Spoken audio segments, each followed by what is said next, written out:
first, so she could still have her composure. I just want to give you an idea. We didn't tell her how many people were coming, and her husband and I kept telling her it was about 25, and we ended up with 75. And I really thank you guys. So Bill's gonna start. I'm not a public speaker, so I have highlighted. Well, here we'll get this show on the road. Thank you all for coming and sharing this very special day. I'm thrilled to be retired. You get a retired ID card once you get your 50 and take a driver's license out to PSD. Laura can tell you where it is, right next door to Laura. We're there anymore. I retired 4 weeks ago, and I've been to Arizona, to Texas, to Big Bear, and to get my retired ID. The best thing so far about being retired is not getting up before dawn. And the hardest thing is talking of work in past tense. It's very hard to not say we and still and all these other words, and keeping track of what day it is and what date it is. I did go hiking on Monday, so I finally did some fun stuff. I've been doing mostly chores, but you know, that's the way it is. I have family members here today. I have my husband Ray, one of the musicians. Mom by Forbes, former employee also. My sister Colleen and her husband Bill. Actually, my path to Spaymore, which you know is the country club of the Navy, got it in there, Nicole, started here at MCRD.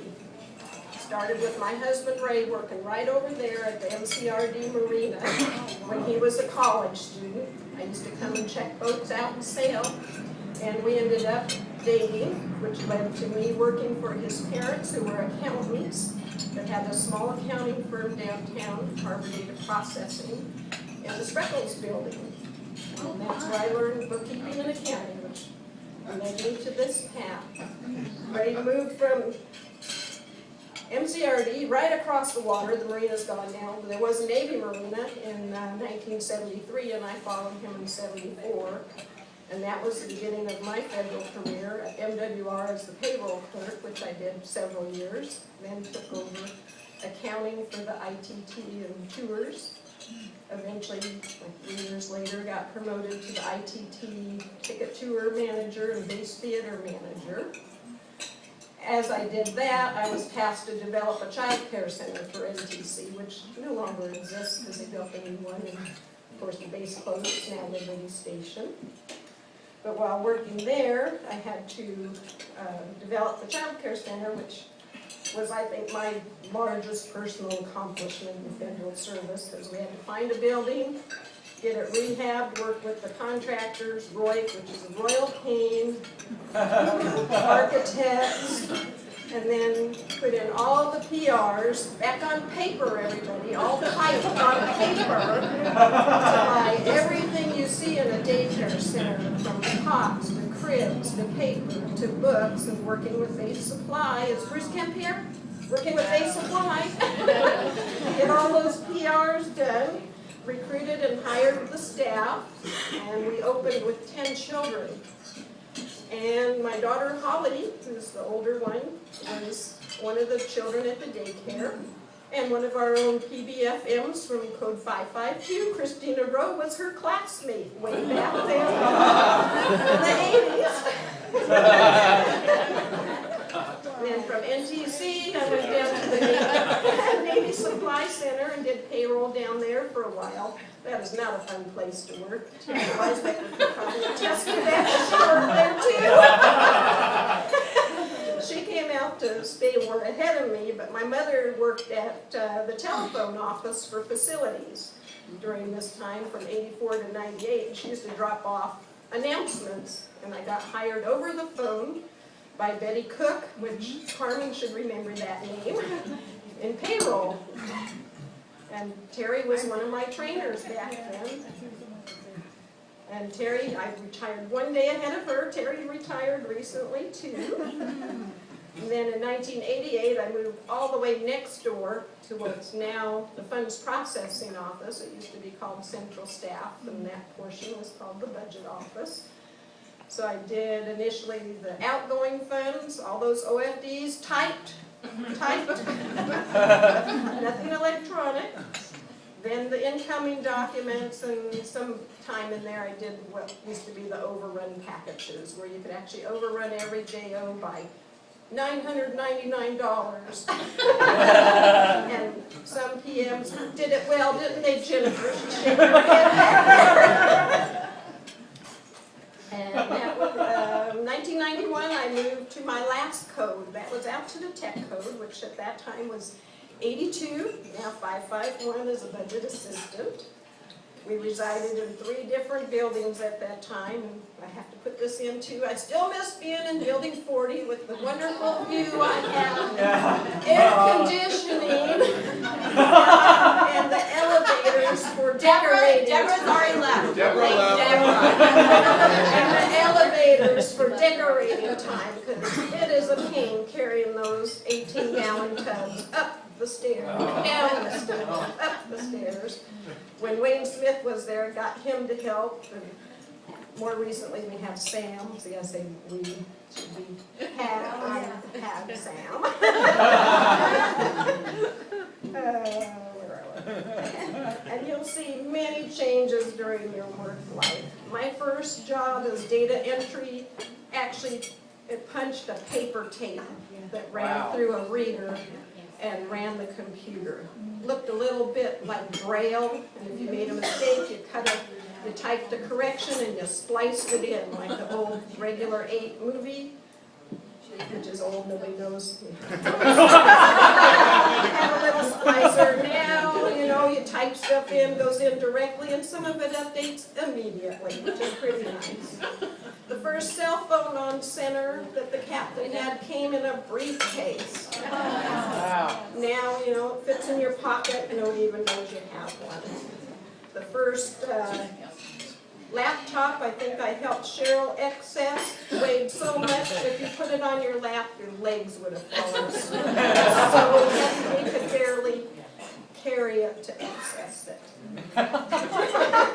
We didn't have email, we didn't have computers at every desk when I started at NOS back then. We had T-boxes. If you didn't get on to the financial system right early in the morning, you couldn't get in until someone logged out. We had the 286, the 386, 486 computers. And when we got Pentiums, that was woohoo, big time. And we got some of the staff, my head and some of the technical guys, they weren't too happy that we had the Pentiums and they had the crappy 486. Now everybody has an MCI with Intel inside.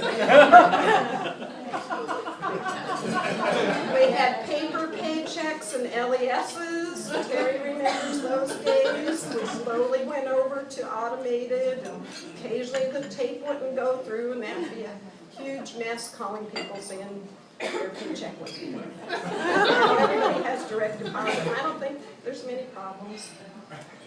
My first software were Quattro Pro and WordPerfect. I still miss WordPerfect because it had the great reveal codes. You know how I am at computers.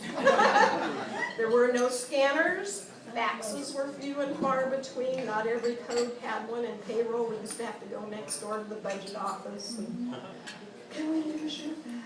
We had no voicemail and no answering machines. We had people that answered the phone.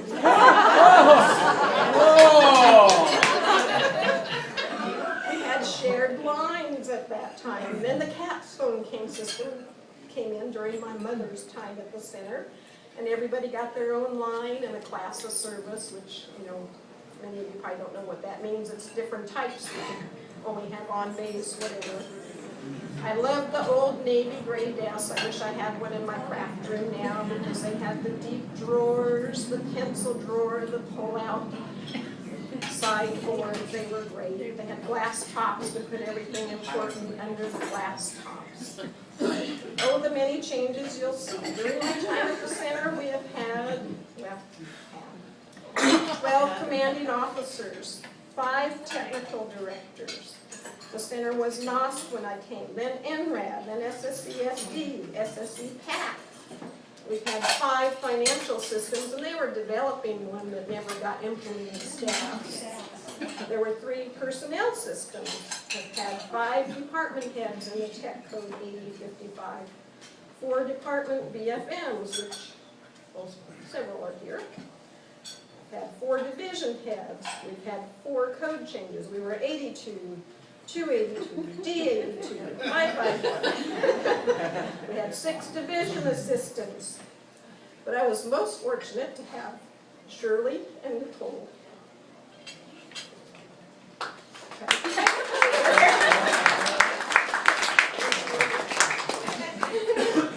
That is the most wonderful bosses I have had. We still have 8 people.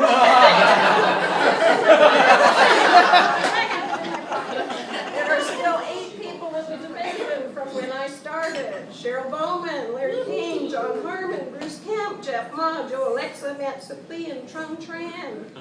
There are still a few people in the comptroller area from when I worked there. Dallas Cartwright, Carol Haney, Kathy McLean, Jennifer Merg, and Terry Weisbecker was still in payroll the day I retired.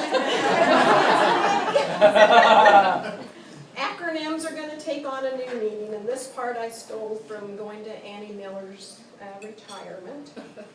This one, Mo, you'll have to tell Mark. NGA will now be no gamers allowed on my computer.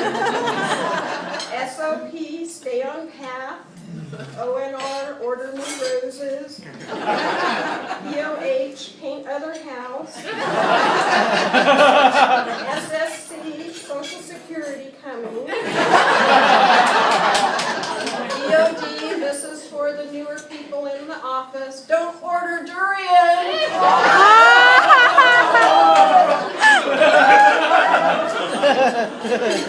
SME, some more exercise. DNA, grandchildren and adventures. NERP, now entering retirement plans. Felix, ADNS, accounting does not stop. ACRN, always carry rattles now. Both of my daughters, one had a baby last year, one's having one this year. I thought they were already done.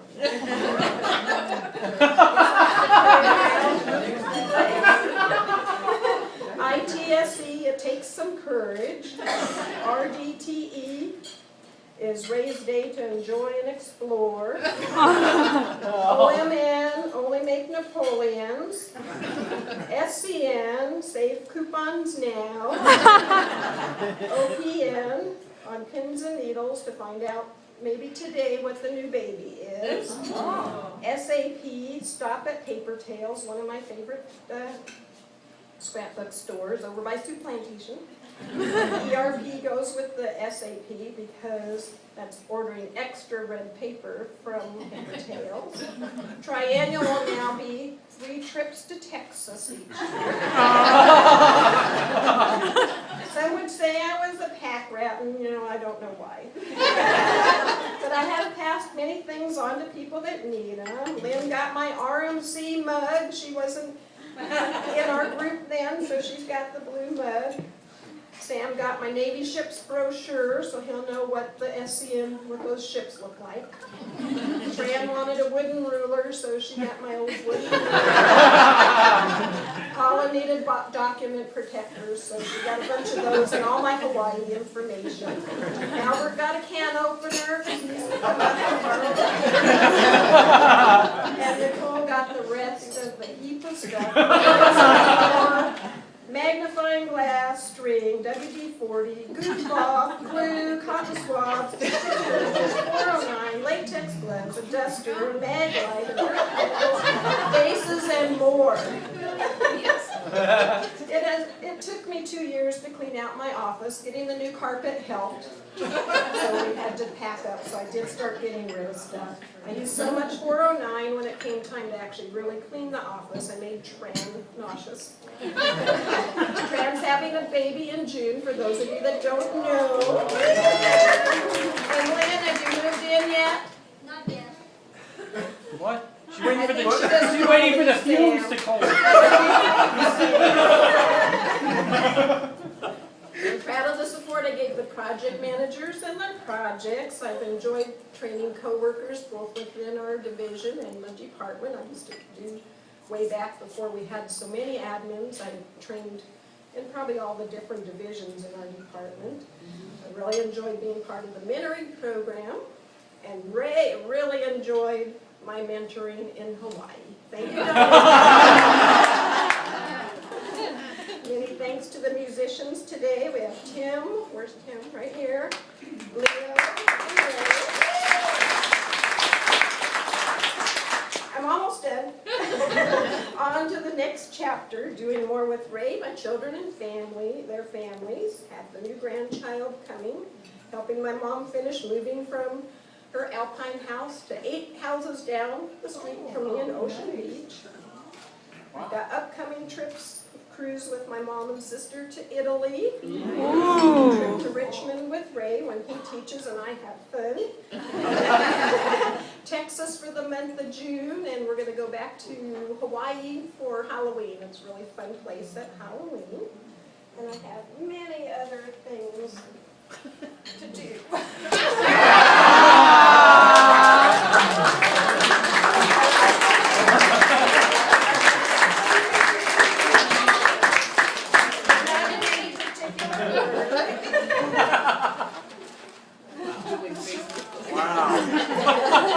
I misplaced the peeps and couldn't get them in before I left Nicole. Oh, I had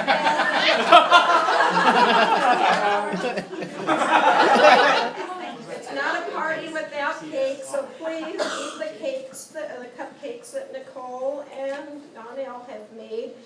And Nicole misled me how many people were coming. I made my no-cow cupcakes you can have from up here. Not for everybody, but help yourself. The years go by very fast. And thank you all for being part.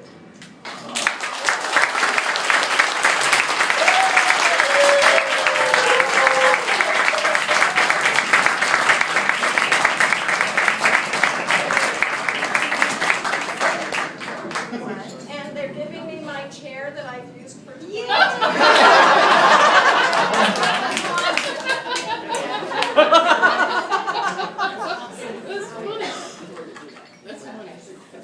So, I'm going to introduce Diana Griffin. She's the department BFM for Hawaii. Oh, and Japan and Guam. Ray really enjoyed those trips to Hawaii. So did I. He just got to play. Now she can come back as a consultant, right? By the way, you heard I have no money. Unless Nicole would like to stay with me.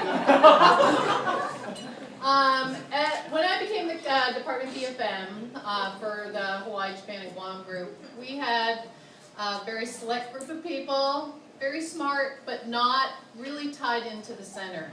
So I reached back to some of the division BFMs and some of the project BFMs. And this is, I mean, I knew Jill, but not really well. And she was highly recommended to us. And she went out, and she has always kept a tie with the girls out there.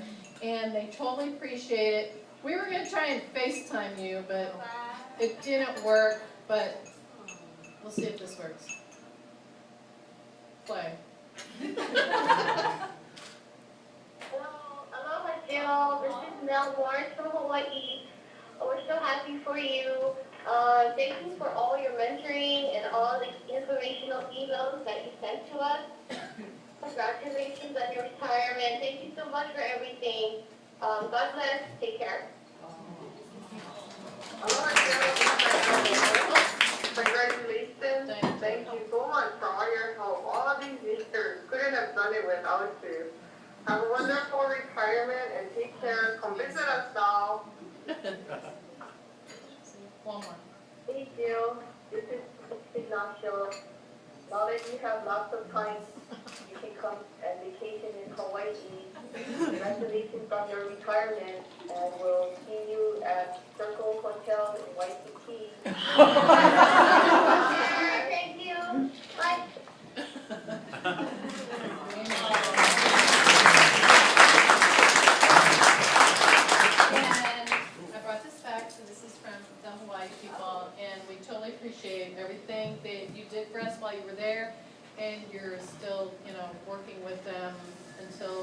retired, and they totally appreciated everything that you did for them too.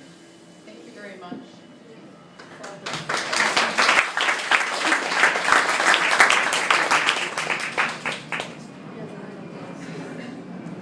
Okay.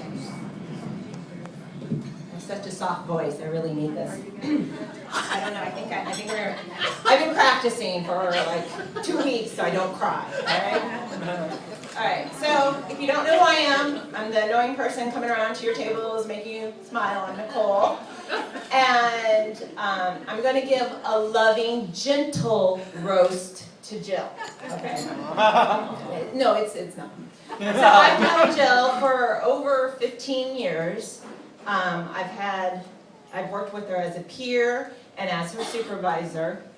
And you mean so much to me, and obviously to everyone else in this room, and many more that could not make it today. Jill is a supervisor dream. She's dependable, hardworking, no drama, none. Okay? That's very important to me. And she's tenacious. There are very few things she doesn't accomplish once she sets her mind to it. I know there's a couple government agencies out there right now, sighing with relief, knowing she's not going to be calling them, emailing them, bugging them to final bill, or clean up their books so she can cross it off her list. And when I say cross it off her list, that's what I mean. Jill is a paper and pencil gal. Her low-tech system has worked wonderfully. One year, I went down to Albert's office to go over the funding budget for our annual review. And I brought backup information from Paula, Linda, and Jill, just in case he had questions. And so, right away, he had some questions about ISNS, which back then Paula supported. And I don't know if you can see it, but it's these really pretty spreadsheets with colors, and it's all nice. I flipped through and was able to answer it. Then he asked something about Canes, and that was Linda, back then, who supported Canes. And these are actually from back then. I kept them. Kind of like I know, it's sad. Not that I'm like Jill, but I kept these. This is Linda's, and you can see they're nice, but they're not as colorful, but I was able to find what he needed and provided the answer. Then he had a question, Felix, about ADNS. So I pulled out this kind of loose stack of papers. There's emails galore, little spreadsheets, but most importantly, these sheets ripped out of her steno notebook, written in pencil, and that's where I found the answer. And the thing is, I was able to answer his question just as quickly and thoroughly as I did the other two. Her system worked. Now, it helps, I'm a low-tech person also, so maybe I was able to relate. In fact, I think we were the last two people to text on our phones. I do text. Yeah, it hasn't even been a year for me. That's how low-tech we are. We used to drive Paula nuts because Jill and I would be talking about a movie, and we'd go, what year did that come out? And we'd go back and forth, and after a couple minutes, I'd hear Paula in her office, boom, boom, boom, boom, boom, a little too hard, pounding on her keyboard, and she'd yell out, 1976, and we'd go, oh yeah, like, we were like amazed about the date, but never fazed us to, look ourselves, right? Raise your hand if you've seen Jill's decorations. Aw, raise your hand if you think you've seen all of Jill's decorations. Very few. And that doesn't surprise me. Very few of us have seen her entire arsenal. She pretty much has decorations for every single holiday and or season. There is only a couple weeks in the year where our office looks like it does now. A plain brown paper bag. It's quite boring. I'm gonna continue her using present tense. Jill will haul up her boxes. I'm using present tense because I'm trying to convince her to continue this. So continue using, will with us. She would haul up all these boxes that she stored underneath her house. Okay, so for whatever holiday, she'd bring them up and she'd decorate the whole space and our offices. Okay, she didn't ask you, she just went in and did it. But we loved it. But she kept her most precious in her office, and those were her daughters, Holly and Tracy's artwork that they made when they were little girls. They were adorable. Some of my favorite were like the 1970s cardboard decorations. She would tape them up on the door. Which I have left behind for them to use. They fall off the door and we stick them back up. Her probably most awesome decorations came out during Halloween and Christmas. It was almost a decade before I realized she had themes. She had so many decorations, she could do themes. She had the year of the spiders, the year of the witches, the year of the pumpkins. It was impressive. But her Christmas decorations, off the charts. All things Disney. All things snowman, Santa Claus, trees, I could go on. I don't think I was there long enough to see them repeated twice. She had so many. One of the things I liked, it did take during those holidays a couple weeks for her to, do her masterpiece. And so I'd walk in like a little kid and go, oh, that's new, because after her bringing it out 5 years later, it's all new to me. So it was fun. If you don't know, and she's already mentioned it, Jill kept everything. That would explain her plethora of decoration themes, and I must say some of her decorations have seen better days. One time during Halloween, Linda, if you recall, Linda and I's cubicle was towards the front, and we'd hear this sound off, going on and on. And Jill, I guess a long time ago, had this little trinket that she put by the front door, so when you walked in, it would activate and make scary noises. Well, it had been broken for years, but she still put it up. So we were convinced it was the alarm system, because it was right by the door. So PwC came out 3 times. And, checking the wires and... Where is he? Where's John Switling? Hold your hand up. He figured it out. Oh, I thought it was the guy. Okay, so after the 3rd time, it was discovered it was that stupid little Halloween thing that had been broken for years. And so, very embarrassing, it got thrown away. And then not more than a few minutes later, I saw Jill walking out to her car and putting it in her car.